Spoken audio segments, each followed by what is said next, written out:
Tá bom, eu sei que você deve estar incomodado com a derrota do Palmeiras pro Bahia nesse final de semana, eu também fiquei, tá?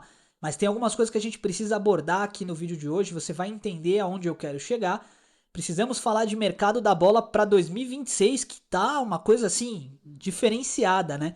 Raro a gente ter novidade firme e concreta sobre posicionamento do Palmeiras, que é um clube bem discreto, né?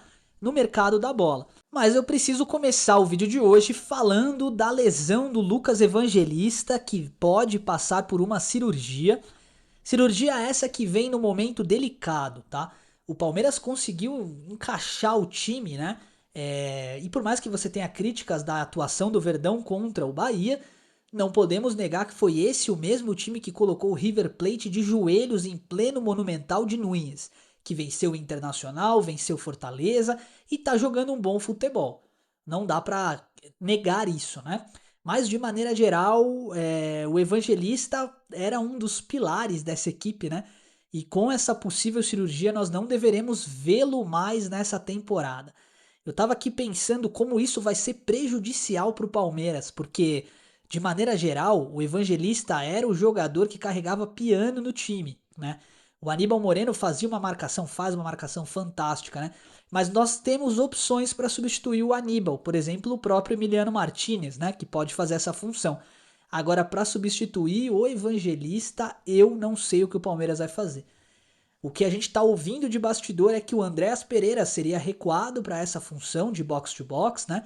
Fazendo ali a ligação entre a zaga e o setor ofensivo do Palmeiras, muito por conta do dinamismo que ele tem, a forma de bater na bola e etc, e por já ter atuado nessa função em algumas vezes no Fulham, né? Mas não é a mesma coisa, porque a gente vai perder um meia armador. Esse é o problema, essa é a maior dificuldade que eu tô vendo no Palmeiras atualmente. Bem legal a gente lembrar também que quem pode ganhar a vaga no momento é o Maurício. E de repente a dor de cabeça do Abel vai ser eliminada quando o Paulinho voltar a jogar. Porque aí o Paulinho ocupa a função, troca com o Felipe Anderson, flutua pelo meio, vai dar para encaixar o time. Mas uma pena, né?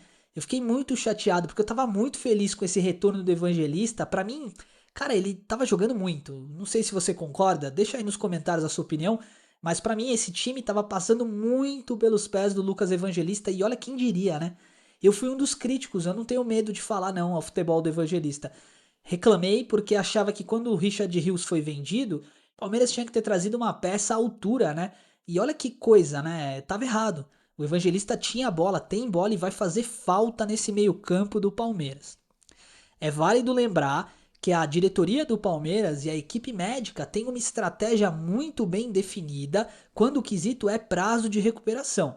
Lembra-se do Bruno Rodrigues e do Paulinho que falaram que só ia voltar em 2026? Pois é, eles voltaram, pelo menos o Bruno, né, em 2025, e o Paulinho tem grande chance de retornar no final do mês de outubro. Então pode ser uma estratégia da equipe médica para colocar o Palmeiras, tirar a pressão, né, de cima do jogador de modo que ele se recupere ainda em 2025 e volte a campo.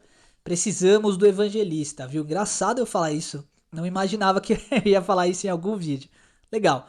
Além disso, precisamos falar renovado contrato de Agustin Giai até 2030 e eu tenho uma opinião bem particular com relação a isso. Me diz se você concorda comigo, tá? É um pouco polêmica. Tem gente que gosta muito do Giai e eu acho que ele é um jogador com muito talento defensivamente. Porque ofensivamente, pra mim, com toda a humildade do mundo, eu não acho que o Agustin Giai tenha talento a ser lapidado. Eu não gosto dele jogando ofensivamente. Mas defensivamente é um leão. Marca com muita força, veloz, guerreiro, deixa a alma em campo. E aí fica uma pergunta no ar, né? Por que a gente não aproveita o Agustin Giai de zagueiro? Pode fazer sentido?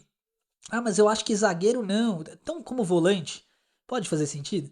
De repente, no lugar do Aníbal Moreno, uma partida ou outra, a gente pode testar. Eu acho que ele tem muito a entregar nessa posição, tá?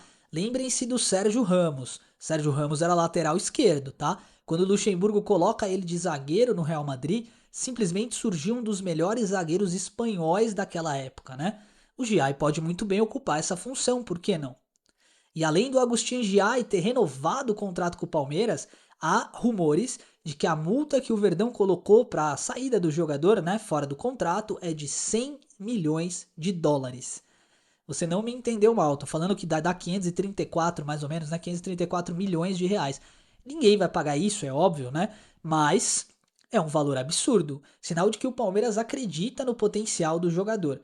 Ele é jovem com valor de revenda, então pode de fato acabar acontecendo dele jogar bem algumas partidas, aí de repente ir para uma Copa do Mundo e o Palmeiras já tá pensando nisso. Administrativamente, esse Palmeiras é muito inteligente, né?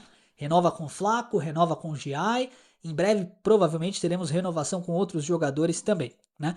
Outro jogador da base que renovou e talvez você não esteja sabendo é o Rafael Coutinho. Se você não conhece ele, fica tranquilo. Vai ter um vídeo específico falando só dele aqui no canal, tá? É um meio-campo diferenciado, com muita qualidade e potencial para se tornar um dos principais jogadores no profissional do Palmeiras. Ele subirá da base para o profissional, essa é a expectativa, né? No ano que vem, 2026. E aí a gente vai ter um pouco mais de contato com o jogador para entender como ele joga de verdade, né?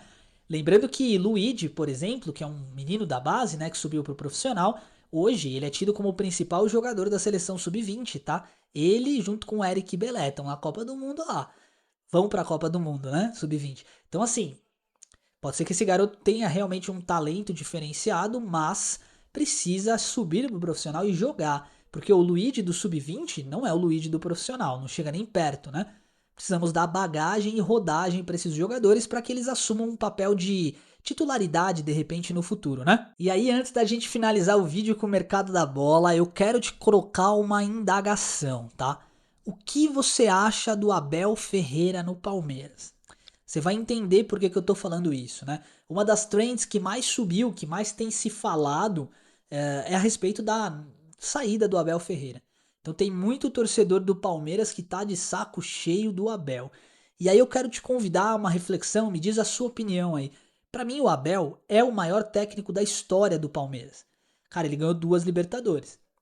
Será que não compensa a gente dar um tempo pro cara, velho?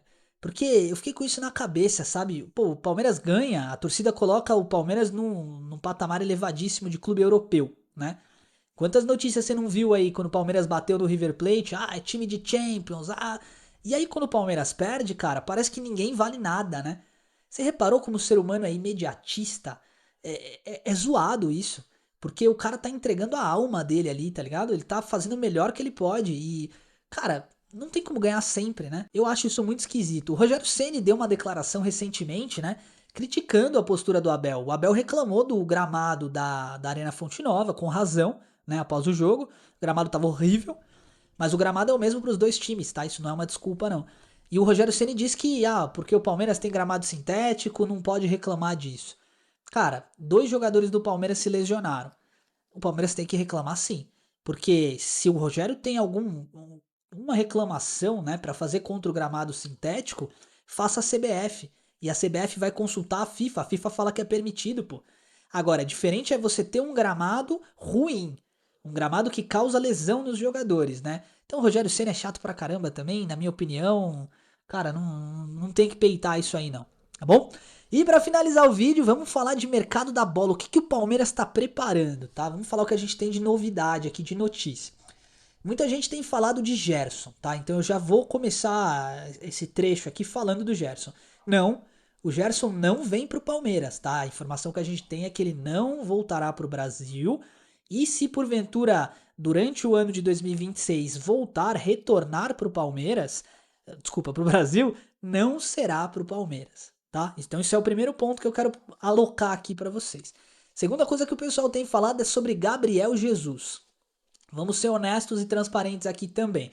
Eu vi muita gente falando do Gabriel Jesus, né? Gabriel Jesus não volta pro Brasil no ano que vem. Fato, é certeza. Esquece, tá? Ele quer pelo menos mais 2 temporadas de Europa, 2, 3, né? Pra daí sim pensar num possível retorno. Então não, Gabriel Jesus não virá pro Palmeiras. O Palmeiras está monitorando Adrian Martinez, centroavante do Racing e artilheiro do Clausura na Argentina.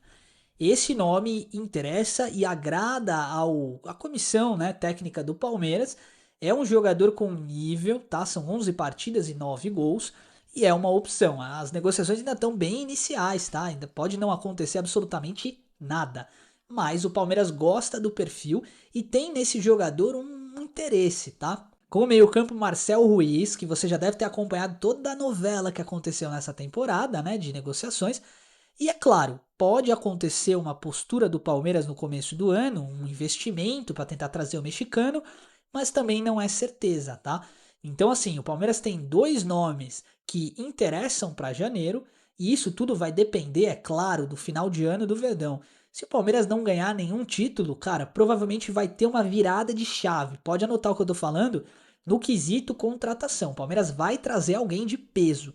Caso negativo, vai aproveitar a molecada da base, vai trazer um ou outro jogador, e os dois nomes que a gente tem são esses, tá? Esquece Gerson, esquece Gabriel Jesus para a temporada que vem. Vamos ficar de olho nesses dois nomes porque pode pintar alguém de qualidade no Palmeiras. Então é isso, gente. Quero agradecer por todo o carinho, por estar junto conosco aí mais uma vez, mais um vídeo. Deixa o teu like, hype o vídeo, curte, comenta e, por favor, lembrem-se, o Palmeiras é gigante, joguem contra quem jogar, jogamos para ganhar. O Palmeiras está fazendo de tudo para ter uma temporada positiva, mesmo diante de todas as dificuldades, né? Não podemos deixar de apoiar nesse momento. Palmeiras precisa de apoio porque nós estamos na briga, tá? Por Brasileiro e por Libertadores. Inclusive, eu acho que esses próximos 20 dias eles vão ser cruciais para que o Palmeiras feche finalmente o caixão, tampe o cheirinho por lá e que a gente consiga conquistar esse título tão sonhado que é o Brasileirão. Agora, se o Palmeiras ganhar essa Libertadores, meu irmão, aí você vai ver alguém desesperado nos bastidores, viu? E esse alguém você. Vai ter vídeo especial caso isso aconteça. Muito obrigado pelo seu carinho mais uma vez, um forte abraço e fiquem com Deus.